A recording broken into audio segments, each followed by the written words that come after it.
விறகு எல்லாம் ஏறி போச்சுப்பா, பார்த்து சிக்கனமா செலவு பண்ணீங்க. 300 ரூபாய் கொடுண்ணா. இந்தப்பா 300 ரூபாய்க்கு. ஓகேண்ணா. வாங்க வாங்க லைனா வாங்க. உனக்கு எவ்வளவுக்கு போவனா? ஒரு 100 ரூபாய் கொடுங்க. என்னடா இவன் 100 ரூபாய் கேக்குறான்? டா எதுன்னு போ. என்ன இது? அவ்வளவுதான் வர காசு கூட. டா வா. சாவு இங்க வரானுங்க பாரு 100 ரூபாய் சிக்கனா. இது மாதிரி ஆளுக்கெல்லாம் கொடுக்காதுப்பா. உடே பாத்துக்கலாம். உனக்கு எவ்வளவு கேவனா? என்னப்பா இது, இந்த விறகு போய் இவ்வளவு ரேட்டு சொல்றீங்களா? என்ன பேசுற நீ? விறகு எங்க இல்ல, நீ எங்க போனாலும் உனக்கு கிடைக்காது. ஓவரா பேசுற பாரு, அவனை தெத்தி விடு.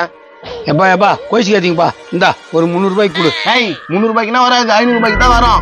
இப்ப குத்திங்களா 300 ரூபாய்க்கா? யோ நான் தான் குத்தேன், இப்ப 500 ரூபாய். இஷ்டம் தான் வாங்க, கஷ்டமா இருந்தா போயா. பகல் கொல்லியாக்குதாப்பா. யோ எவ்வளவு நின்றுப்பா போயா. என்ன இவனுங்க இப்படி பண்றானுங்க? இங்க வெறி விக்கிறாங்களா? எங்க விக்கிறாங்க? அங்கதான் விக்கிறானுங்க பாரு, பகல் கொள்ள அடிக்கிறானுங்க. இங்கதான் விக்கிறாங்களா? என்னப்பா இது அவ்வளவு குடுக்குற? அப்ப வேற அவளுக்கு கொடுக்க சொல்றா, போமா எடுத்துக்கினே. ரொம்ப வழக்கம் தான். ஏன்பா வெறும் ஒரு 50 ரூபாய் கூட. 50 ரூபாய்க்கா? ஆமாப்பா 50 ரூபாய் கொடுப்பா.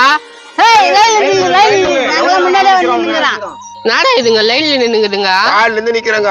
டோக்கன் போட்டு போனவங்க வருவாங்க இப்போ. யோ அவன் 50 ரூபாய்க்கு கேக்குறாயா? 50 ரூபாய்க்கு எவன் கொடுப்பான்? 50 ரூபாய்க்கு இந்த கட்டில இருக்கிற பட்டி சீவி கொடு. யோ நாயா அதே நானே பண்றது. என்ன நினைச்சுன்னுக்குற? 300 ரூபாய்க்கு மேலதான் வருகு. திரும்ப முட்டு போட்டாங்களா? போட்டாங்களா? 1000 ரூபாய் 1000 ரூபாய் 1000 ரூபாய். 4 விறகு 1000 ரூபாய், 4 விறகு 1000 ரூபாய். என்னடா 4 பேரும் 1000 ரூபாய் நிக்கிறீங்க? தல இவங்க மேல கொண்டு போட்டாங்க. போட்டாங்களா? அப்ப 2000.